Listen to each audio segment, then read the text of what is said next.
Olá, crianças, boa tarde. Vamos então a mais uma aula, de português. A tia hoje resolveu fazer uma revisão de alguns conteúdos que nós já estudamos esse ano e nós vamos finalizar aí, então, a nossa parte de português do módulo 1, tá bom? Então, vamos lá. Então, uma das primeiras coisas que nós estudamos esse ano foi sílaba tônica, né? Então, observando o modo como as sílabas são pronunciadas, percebemos que algumas são pronunciadas com mais força, outras com menos força. Então, segue a minha setinha aí. Para classificar a sílaba tônica, contamos a sílaba de trás para frente. De acordo com a posição da sílaba mais forte, classificamos como. Então, a sílaba tônica, elas são classificadas em oxítonas, paroxítonas ou proparoxítonas. Então, para eu classificá-la como oxítona, né, a primeira coisa que eu preciso fazer é identificar a sílaba tônica. Nas palavras que são acentuadas, eu sei que a sílaba forte, né, que é a sílaba tônica, é aquela sílaba que tem acento. E nas palavras que não possuem acento, basta eu chamar a palavra, né, como a tia explicou vocês. Por exemplo, a palavra celular. Eu chamo o celular, celular. Então, lar, o lar é mais forte. Então, lar é a sílaba tônica da palavra celular, tá? Então, quando a sílaba forte for a última sílaba, né? Para facilitar, vocês podem também separar as sílabas das palavras, que fica mais fácil para identificar. Então, a sílaba tônica é a última, igual aqui, café, cipó, bebê. A sílaba tônica aqui, está acentuada, é a última sílaba. Então, eu digo que essa palavra é oxítona. Na palavra aqui, paroxítona, a sílaba tônica é a penúltima. Então, última, penúltima. Última, penúltima. Certo? Então, paroxítona, a penúltima sílaba é forte. E proparoxítona. A sílaba tônica é a antepenúltima, tá? Então, eu vou contar aqui, última sílaba, penúltima, antepenúltima. Última sílaba, penúltima, antepenúltima. Sempre de trás para frente, tá bom? Então, aqui, oxítona, última sílaba. Paroxítona, quando a penúltima for tônica, for forte. E proparoxítona, quando a antepenúltima for forte.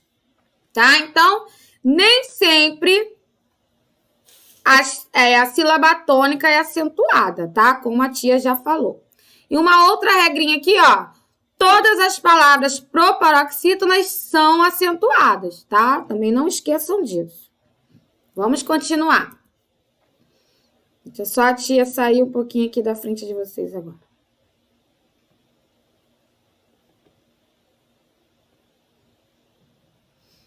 Vamos lá. Outra coisa que nós estudamos, né, foi o uso dos porquês. Então, vamos rever aí, para que serve, né, cada porquê desse aí.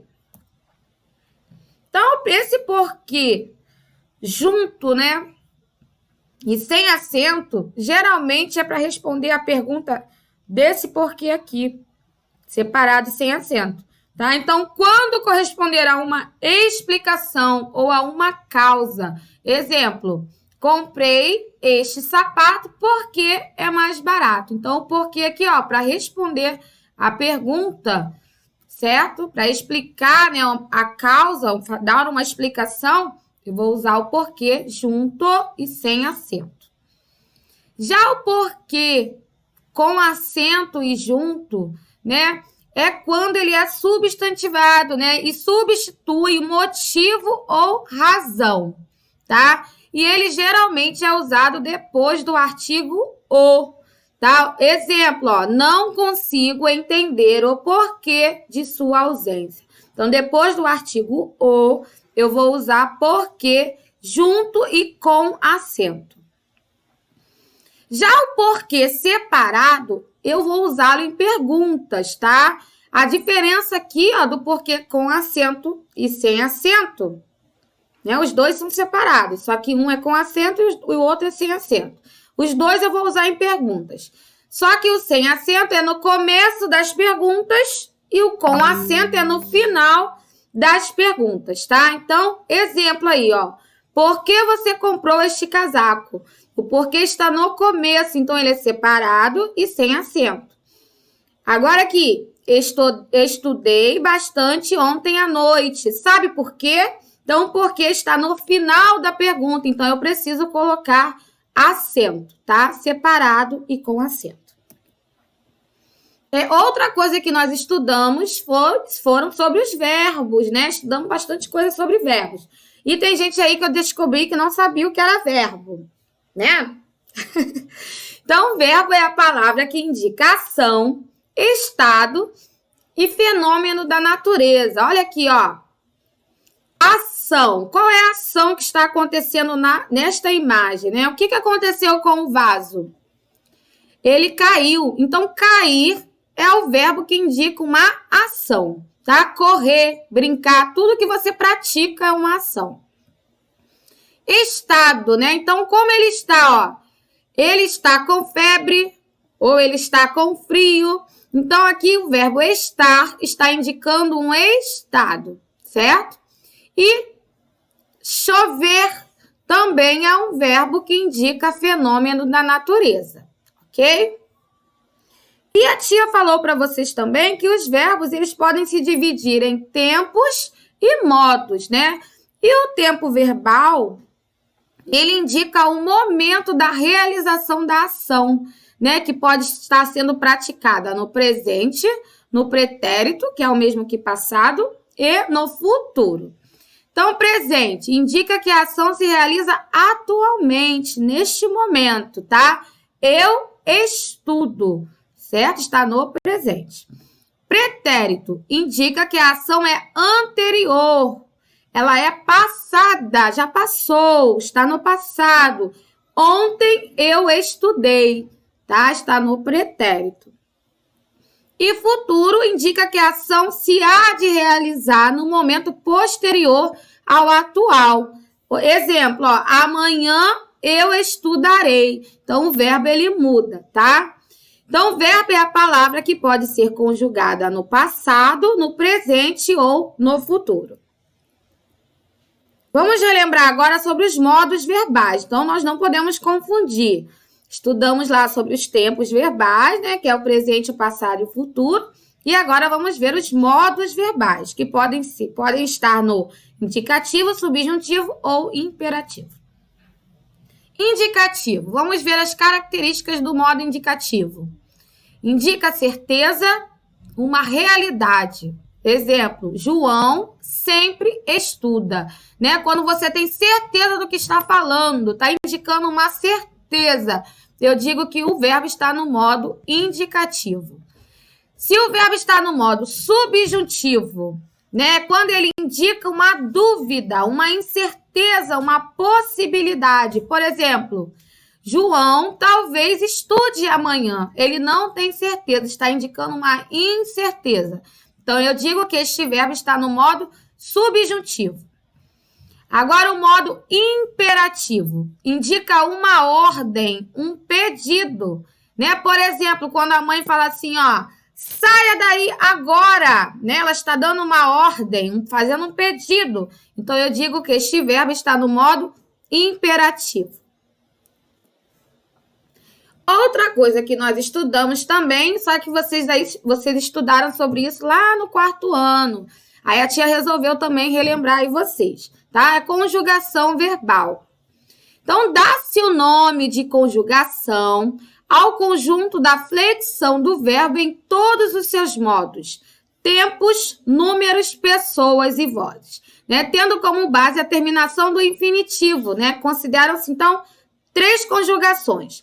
Então, quando o verbo termina em ar, por exemplo, estudar, amar, cantar, eu digo que esse verbo faz parte da primeira conjugação. Quando o verbo termina em er, por exemplo, aprender, ler, escrever, eu digo que este verbo faz parte da segunda conjugação.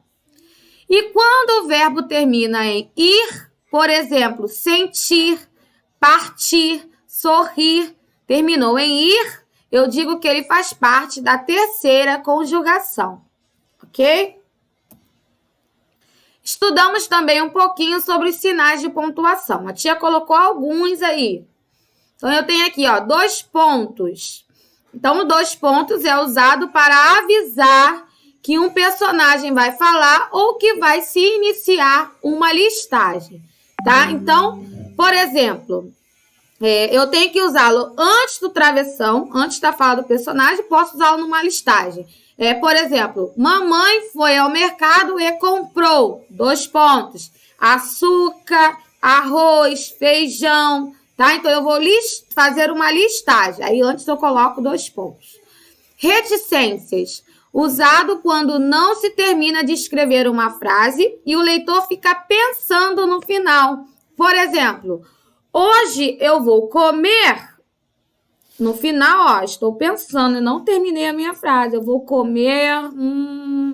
Então, no final, eu vou colocar reticências, tá? Porque eu continuo, estou pensando no final da minha frase. Ponto de interrogação, né? Eu uso ponto de interrogação no final de uma pergunta, tá? Travessão, usado no momento em que um personagem começa a falar. Então, antes da fala do personagem, eu tenho que colocar lá o travessão, tá? Ponto final, usado para mostrar que terminou de escrever uma frase ou um pensamento, tá? Vírgula, usado quando se dá uma pausa na fala durante a leitura. Então, a vírgula ela faz toda a diferença no texto, tá? Você precisa pausar quando o seu texto tem uma vírgula. Ponto de exclamação. Usado quando se mostra sentimento de susto, alegria, grito ou espanto, né? Por exemplo, ai, que susto! Se a minha frase está indicando, né, espanto, um sentimento, né, de susto, eu coloco lá no finalzinho ponto de exclamação. E também estudamos sobre o verbete de dicionário, né, que a tia explicou que nada mais é do que o texto que aparece lá no dicionário, onde estão os significados das palavras, tá? Esse tipo de texto de dicionário, né, eu chamo de verbete de dicionário, o texto do dicionário, tá bom? Então, pessoal, tudo isso que nós revimos aí agora, que nós, né, vimos aí, vocês vão fazer agora as atividades lá do livro, tá? E para finalizar aí essa revisão. Então, não esqueçam aí de primeiro faz a atividade para depois abrir o vídeo da revisão, tá bom? Então, vocês farão agora as páginas 86 até a página 90. Beijinhos para vocês, espero vocês no próximo vídeo. Tchau, tchau!